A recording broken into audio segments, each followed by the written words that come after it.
우리는 구원을 이해할 때 이미와 아직, 크로노스, 카이로스 이렇게 나눠요. 카이로스라는 것은 하나님의 시간이라는 거죠. 하나님의 시간은 과거, 현재가, 미래가 없이 하나잖아, 하나.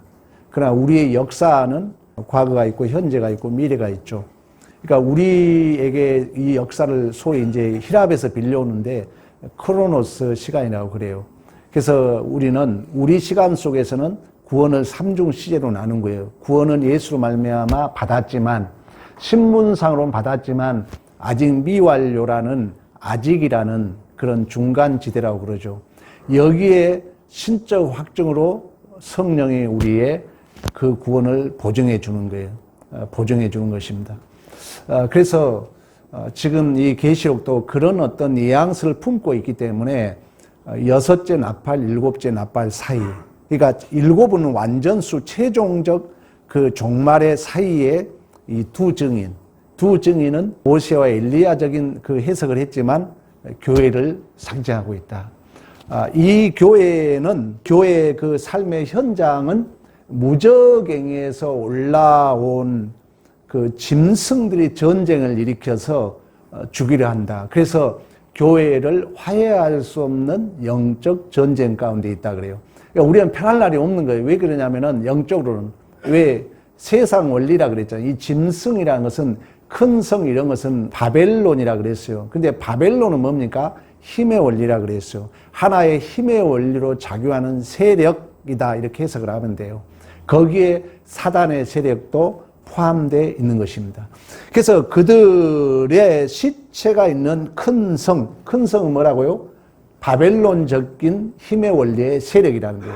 그러니까 이 세력은 지금도 우리를 방해하고 우리를 유혹하고 있는 거죠. 종말 이후의 어떤 삶의 해석이라 해가지고 옛날에는 계속 설교를 안 했어요. 그러나 종말이 마지막 날로 끝나는 것이 아니라 지금도 종말론적 삶이라고 얘기하고 있는 것처럼 그런 의미에서 계시록은 종말 이후의 삶이지만 또 지금 우리 교회가 어떻게 살아가야 될 것인가를 계시록은 말씀하고 있다는 거예요. 또 계시록은 묵시문학적 관점이라 그랬잖아요. 가지 못한 것을 시간과 공간을 초월해서 말씀하고 있기 때문에 은유, 비유, 상징적 의미가 많아요. 그래서 잘못 해석하면 이제 계시록이 삼천리로 가는 거예요. 그래서 계시록 설교가 위험하고 조심스럽지만 잘 연구해서 여러분들에게 말씀을 전하고 있는 것입니다. 그 기간은, 그러니까 우리 이미 공부했어요. 거기에는 이러한 큰 성이 있고 이 광야, 소돔, 애굽, 그리고 주님께서 십자가에 못 박힌 곳, 그곳이 어디라고요? 오늘날 우리가 살아가는 세상이라는 거예요. 그래서 여전히 우리는 화해할 수 없는 영적 전쟁 가운데 있고 그 기간은 3년 반 또는 1260일 그리고 42달. 이것은 정해져 있는 어떤 기간이 아니라 우리의 전 기간을 얘기하고 있고 제가 얘기했죠. 그 이스라엘 백성들 입장에서는 핍박받는 기간으로 얘기를 상징을 합니다. 그러니까 이 기간의 해석이 참 논란이 많죠. 전천년주의냐 무천년주의에 따라서 그 교회 시대를 옛날에는 이게 천년으로 이렇게 정해서 얘기했지만 요즘은 이 무천년주의란 말은 뭐냐면은 그 교회 시대가 지금이라, 지금 천년 통치, 지금 하나님이 종말을 품고 있는 바셀레시아, 하나님이 통치 기관으로 보기 때문에 이 기가 또 제한돼 있고 제한되어 있자예요. 이 말은 뭐예요? 우리가 지금 화해할 수 없는 영적 전쟁 가운데 우리에게는 유로 차원에서 이것은 제한된 숫자예요. 그러나 또 사탄의 입장에서는 그들은 천년 만년 막 우리를 핍박하고 우리를 죽일 것 같지만 그들에게는 부정적 의미에서 제한된 42달, 3년 반, 그리고 1260일 이렇게 말씀을 하고 있는 것입니다. 그 기간을 하나님이 뭐라 했어요? 안에는 청량해라. 청량은 뭐예요? 보호한다는 거예요. 그러나 밖에는 내버려 둔다는 거예요. 이게 짓밟히는 이중 구조가 있는 거예요. 하나님이 우리를 보호하지만 때로는 우리 입장에서는 허용의 섭리가 있다 했잖아요. 하나님이 여러분들에게 교만한 사람일수록 제 비참을 경험하도록 내버려둬요. 그래서 어거스틴이 라틴어로 펠렉스 쿨파 이런 얘기를 했어요. 오 거룩한 죄여, 오 은혜로운 죄여, 이런 고백을 했다는 거예요. 우리가 비참을 경험함으로 말미암아 나를 보게 한다. 그러니까 이런 이제 고난을 통해서 우리의 죄의 비참을 통해서 그 말이 맞았구나. 그리고 또다시 그런 유혹이 올 때는 이기도록 하기 위해서 하나님은 허용의 섭리를 작동하신다. 이렇게 이해하면 되겠습니다. 그런 의미에서 그 기간은 두 선지자들이 말씀을 증언할 명예롭고 복 있는 기회다. 그러니까 우리가 이 종말은 그냥 시간 때우기가 아니라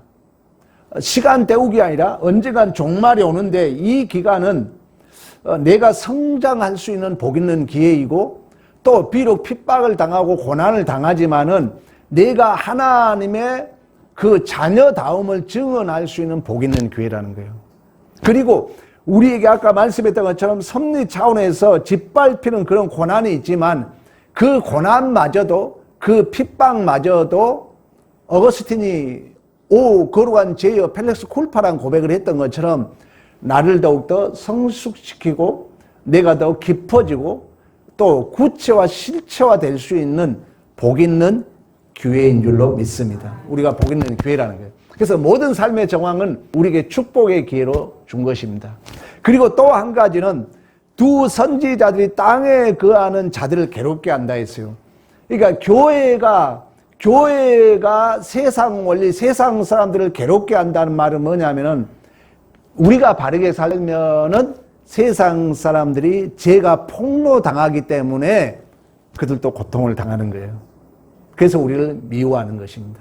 절대 우리는 바르게 살면 살수록 세상 사람들 우리 인정 안 해줘요. 여러분 형제들 얼마나 핍박 당했어요. 개척해가지고 거의 20년 동안 고향 못 가고 그래가지고 핍박 많이 당했어요. 그런 하나님이 기가 막힌 기회를 줬어요. 우리 형이 죽어가는데 내가 골수를 이식해 준 거예요. 내가 나이 지금 61예요. 그러면 법적으로는 60세 되면 해주면 안 돼. 근데 59세에 걸린 거, 59세에. 근데 내가 걸려버린 거야.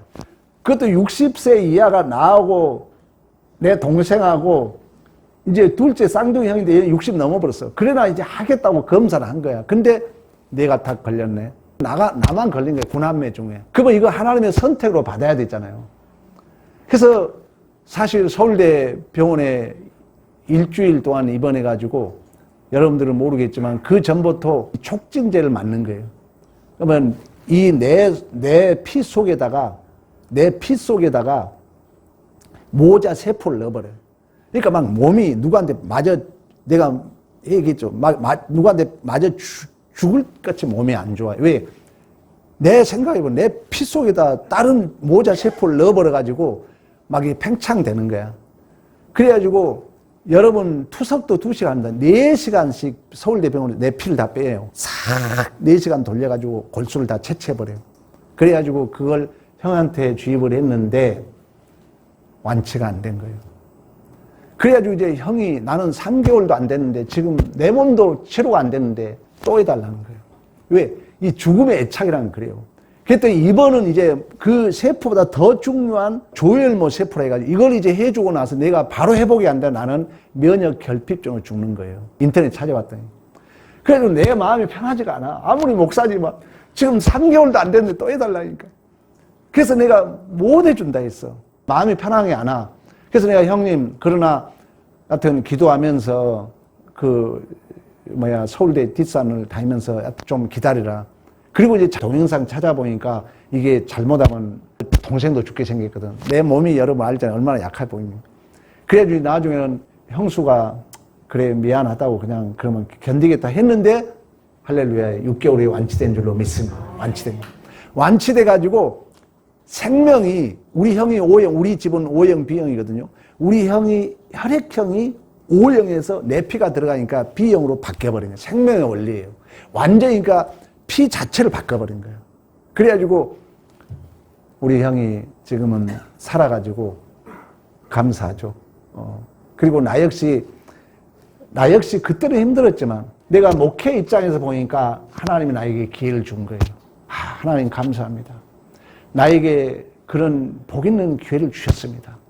이런 믿음이 생기니까 나도 편하고 얼마나 감사합니까? 내가 단지 새벽 저도 4시 15분에 일어나거든요. 수면이 부족해서 좀 몸이 뭐 그렇지만 지금 하나님이 얼마나 감사한지 몰라요. 그런 것처럼 여러분 우리가 때로는 이해되지 않는 일을 경험하고 힘든 일을 경험하지만 그 모든 것이 하나님을 바라보고 한 이상, 제가 그래서 항상 그랬잖아요.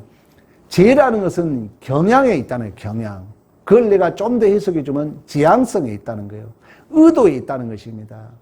그래서 하나님은 현상을 보지 않는다는 거예요. 여러분들이 의도를 가지고 하나님 앞에 내 의도라는 건 뭐예요? 내 마음이 하나님에 보인다는 거예요. 하나님 앞에 내 마음을 하나님이 다 보고 있다는 거예요. 아무리 내가 잘한 척하든 여러분들이 헌신하든 하나님은 내 마음을 보고 있다는, 이게 의도, 지향성, 경향이라는 거예요. 이걸 하나님은 보신 줄로 믿습니다. 이걸 여러분들이 관리를 잘해야 돼요. 내 의도와 내 지향성을. 반드시 하나님은 살아계신 하나님이기 때문에 우리를 축복해 주신 줄로 믿습니다. 그래서 오늘 본문에 그 얘기를 합니다. 두 선지자가 11절, 사흘 반이 지나 하나님께 생기를 넣으며 살아 두 발로 일어서서 타고 하늘로 올라가게 된 것을 구경한 자들이 크게 두려워하고 그 원술도 구경하게 되었더라, 이 얘기를 해요. 구경한다는 것은 본다는 거예요.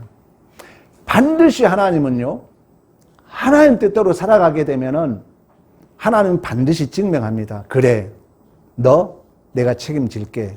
반드시 하나님은 보게 한다는 거예요. 우리 뒤에 권사님 와 계시잖아요. 여러분 생각해봐. 지금 이사를 해야 돼. 이사를 해야 되고 또 아들 해외에 또 가야 돼. 그런 중에 우리 교회가 또 이전해야 할 이게 매치가 된 거예요. 그런 이제 위치 속에서 그때 당시 가지고 왔었어요. 그것도 아침 일찍. 그래서 참 믿음이라는 것은 여러분 감동할 때 실행을 해야 됩니다.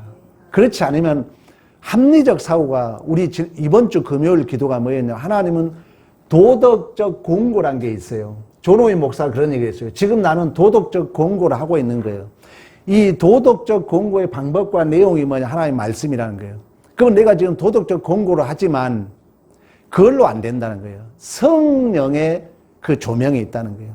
그러니까 성령이 나에게 마음을 줄 때 여러분들이 거역하면 안 돼요. 실행을 해야 돼요. 우리 권사님이 그런 거예요. 그 다음 날이가 있었는데 우리 사모하래요.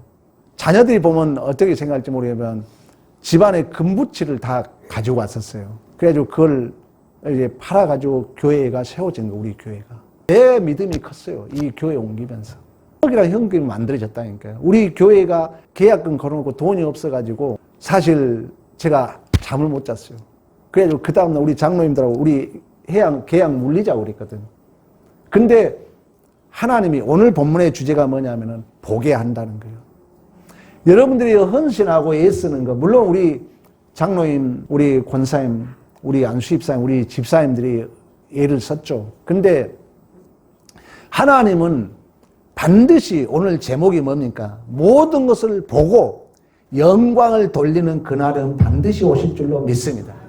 그러고 나서 2, 3일 후에 지금 저기 아들 집사님 와 계시지만 아들이 독일의 인켈 회사에 합격이라는 그 기쁨을 누리게 되었다는 얘기를 우리 권사님 얘기 안 했었잖아요.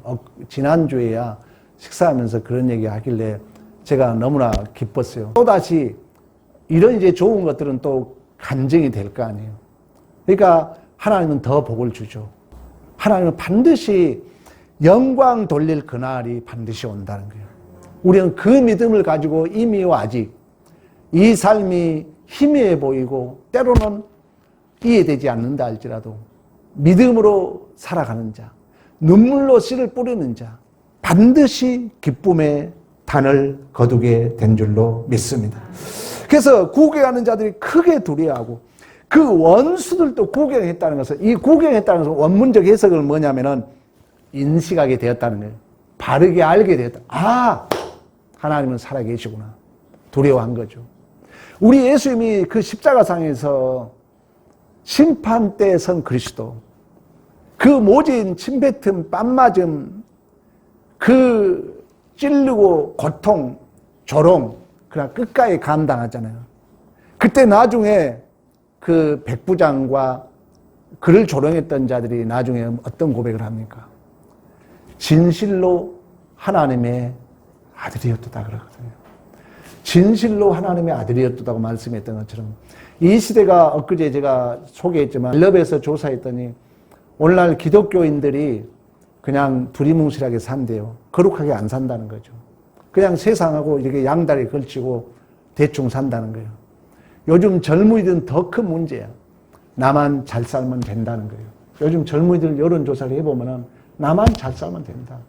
부모도 필요 없고 부모 형제도 필요 없고 요즘 여러분 시대가 이렇게 변해가고 있습니다. 어떻게 보면 우리가 그 거룩함을 놓쳤기 때문에 여러분들이 힘들어도 내가 손해보더라도 하나님 뜻대로 살아야 됩니다. 이게 거룩함이거든요. 그랬을 때 하나님은 그 중심을 보시고 반드시 나는 살아계신 하나님이야. 나는 너를 반드시 기억하고 있어. 그 날은 반드시 올 줄로 믿습니다. 이렇게 이제 성도들이 구름을 타고 하늘로 올라가니까 성 10분의 1이 무너졌다 이런 얘기를 해요. 13절 봅니다. 13절. 그때에 큰 지진이 나서 성 10분의 1이 무너졌고 지진에 죽은 사람이 7천이라. 그 남은 자들이 두려워하여 영광을 하늘의 하나님께 돌렸다 얘기합니다. 이 성이라는 것은 바벨론 성이라고 우리가 이렇게 문헌을 찾아봤습니다. 그러나 이 바벨론은 힘의 원리라는 거예요. 하나의 세력이라는 세력.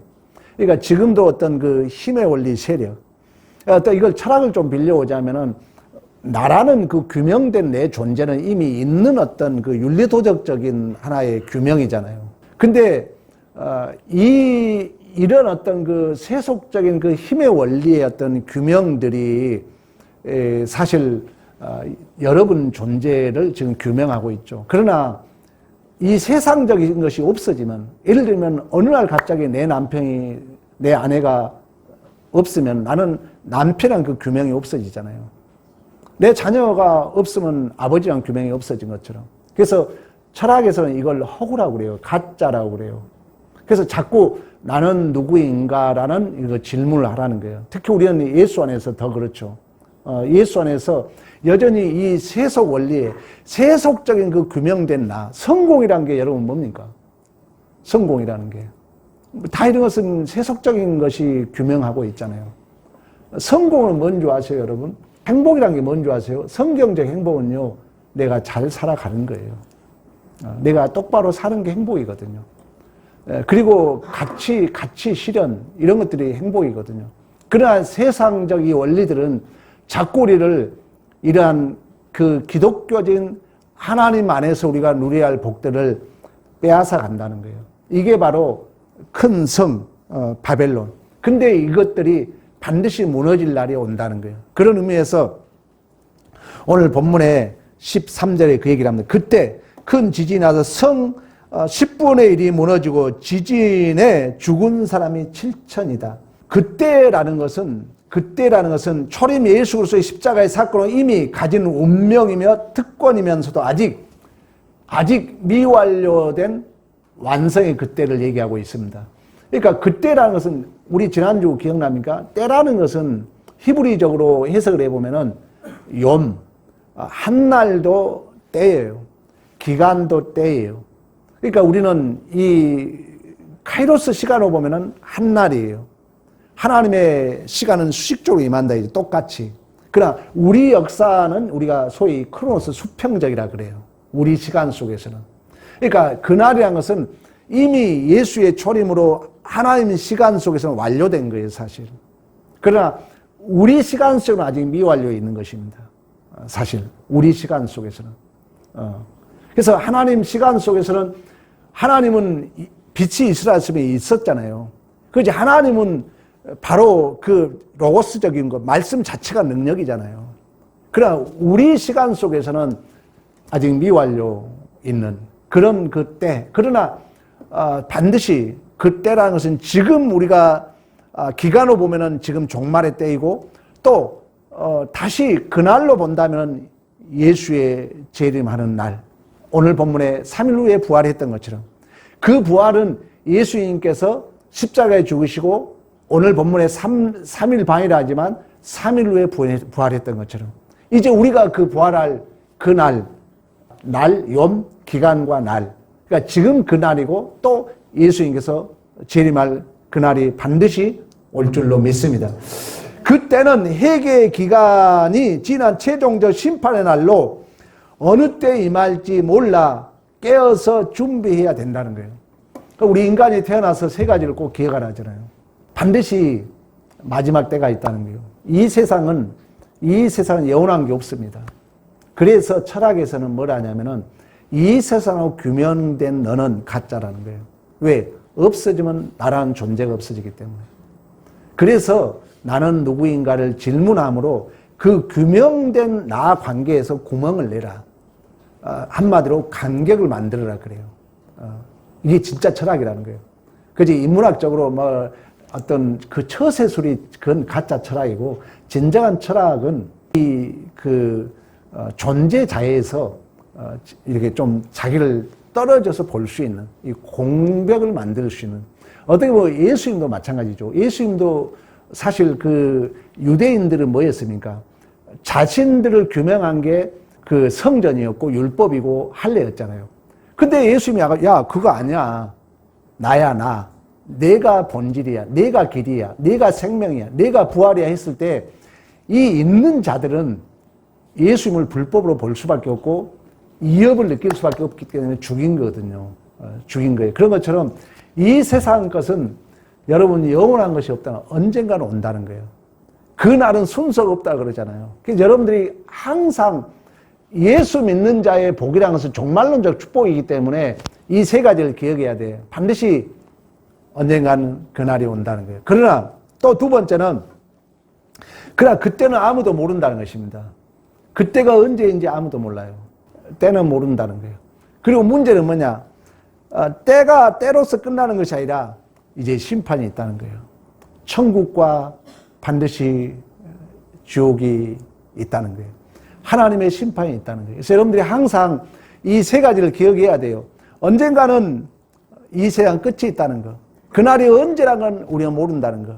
그리고 반드시 그날이 오면 심판이 있다는 거. 이걸 우리가 생각했을 때 내 삶이 하나님 앞에 성실하게 할 수 있습니다.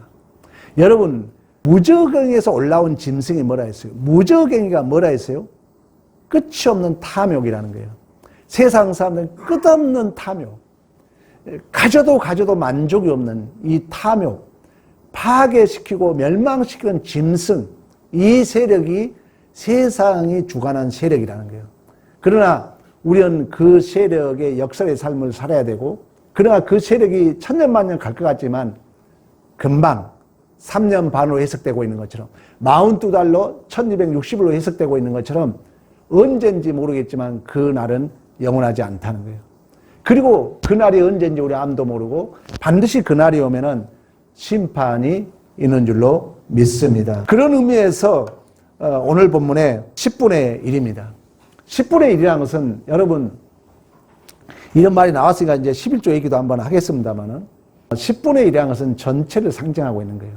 그러니까 여러분들이 10분의 1을 드린다는 것은 이 모든 것이 하나님의 것이라는 고백이에요.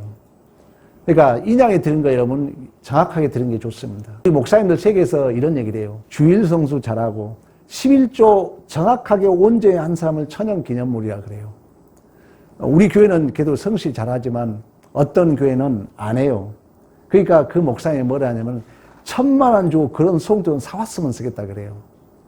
주일 성수 잘하고 11조 잘한 사람, 정확하게 한 사람을 1000만 원 주고 사왔으면 쓰겠다. 어쨌든 이 10분의 1이라는 것은 전체를 상징하는 거예요. 그러니까 여러분들이 11조를 드리면 하나님은 너 전부 나를 줬구나, 이런 마음으로 또 하나님이 축복한다는 거예요. 그래서 11조는 우리 초신자들 시험 들지 말고요, 하나님이 뭐라면 너 시험해봐라. 한번 하나님 앞에 드려봐라. 내가 복을 주나 안 주나 너 한번 드려봐라 할 정도로 하나님의 이 10분의 1이라는 것은 전체를 얘기해요. 그러나 아직 미완료가 있기 때문에 10분의 1로 지금 상징되고 있는 거예요. 반드시 그 바벨론적 세력은 멸망한다. 그래서 10분의 1이 멸망한다. 또 죽은 사람이 7,000명이다 얘기합니다. 이 7,000명도 마찬가지예요. 7,000명도 그런 의미에서 전체를 상징합니다. 7이라는 것은 완전수고 최대수 1000을 고백해서 7,000인데, 이것은 엘리야에게 인용했던 말이잖아요. 엘리야가 힘들고 어려울 때 그 이세벨이 죽이려고 그러잖아요. 그때 호렙산에 도망가가지고 아유 하나님 나만 이렇게 고통을 당해야 됩니까? 이렇게 물었을 때 하나님이 아니야. 너 같은 사람 7,000명이 있다 그래요. 그런 것처럼 여러분들이 신앙생활이 힘들고 어려운 것 같지만 하나님은 아직도 나 같은 사람이 많아요. 그래도 우리 한국교회가 이렇게 보존되고 있는 것은 오늘 여러분들이 이렇게 주일 성수했기 때문에 여러분들이 나 혼자 외롭고 힘든 것 같지만 성실하게 신앙생활을 해오고 있기 때문에 이 한국교회가 보존되고 있는 줄로 믿습니다. 또 저는 이런 말을 해보고 싶어요. 신앙생활을 바르게 한 사람은 7,000분의 1이다. 7,000명을 대표한다 이런 말을 하고 싶어요. 여러분들이 신앙생활 성실히 한 사람은 7,000명 중에 한 사람이라는 거예요. 거기에 위로받으시고 또 7,000명 중에 한 사람이기 때문에 어떻게 보면은 그 7,000명은 숨겨 있거든요. 그래서 신앙생활이 외로운 거예요. 고독함의 싸움이에요. 신앙생활은 그냥 항상 기쁨만 있는 것이 아니라 우리 예수님이 그 심판대에서 외롭게 감당했던 것처럼 외롭고 고독한 여러분들이 그 신앙을 우리는 굳굳하게 지켜가야 될 줄로 믿습니다. 그러면서 13절 하반절에 이처럼 두 증인이 복음을 전하는 복있고 명예로운 기회를 잘 감당함으로 남은 자들이 돌아와서 하나님 앞에 영광을 돌렸다고 그럽니다. 13절 하반절 그 남은 자들이 두려워하여 영광을 하늘에 하나님께 돌리더라. 이처럼 두 증인의 삶이란 것은 우리의 삶의 목적은 먹든지 마시든지 하나님의 영광을 위하여. 이 말은 뭐냐면 영광이란 뭐냐면 독해예요. 원어적 해석이. 하나님이 드러나도록 하라는 거예요. 하나님의 이름이. 영광. 내 이름 드러나지 말고 나를 위하여 도둑질하지 말라는 거예요. 남을 끌어들이거나 남을 핑계하고 이건 도둑질이에요. 내가 감당하는 거예요. 힘들어도 감당하는 거예요. 누가 뭐라 해도 감당하는 거예요. 그게 주님의 마음이에요. 하나님이 기뻐합니다. 이런 거 하나 고치면요 여러분 존재가 달라집니다. 어떤 문제가 결부되었을 때 누구 핑계하지 말아라. 끌어오지 말아라. 내가 좀 손해봐도 내가 애매한 고난을 당해도 당하는 거예요. 묵묵히. 그래 나에게 총 쏴라. 나에게 침 뱉어라. 그때 우리 주님은 그 중심을 보시고 축복하시고 그때 보는 거예요. 사람들이 보게 된다는 거죠. 아, 저 사람은 정말 뭔가 있구나. 이게 바로 거룩함인 줄로 믿습니다.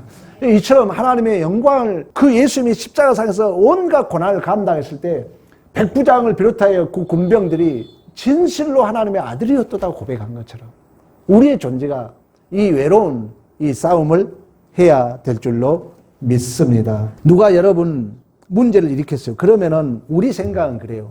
그 사람을 혼내주면은 그 사람이 교회에 돌아올 걸로 착각합니다. 아니에요. 은혜만이 사람을 항복시킵니다. 죽을 각오로 복음을 증명하는 것 뿐이에요. 사람을 항복시키는 길. 우리 주님이 그랬던 것처럼 예수만이 우리를 항복시켰잖아요. 그러면 그 예수님이 뭐라 하냐면은 그 모진 고난, 모진 아픔, 그 억울함, 얼굴에 침을 뱉고 옷을 벗기고 뺨을 때리고 너가 하나님의 아들이거든 그 자리에서 내려봐라 수없는 조롱을 하거든요. 그렇지만 죽을 각오로 그 주님의 뜻에 순종합니다. 이 신앙이라는 거죠. 그랬을 때만이 이제 세상은 변하는 것입니다. 그랬을 때 무엇이 그토록 저들을 충성하게 했는가? 무엇이 저들을 저렇게 헌신하게 하게 했는가? 이런 질문을 갖는 거죠. 우리 주님을 바라보면서 끝까지 그 십자가를 감당했을 때 분명히 하나님의 영광을 받으시고 죄인들이 여러분들을 보면서 회개하고 돌아오는 이런 역사가 있을 줄로 믿습니다. 이러한 믿음의 승리의 삶이 되기를 간절히 축원합니다.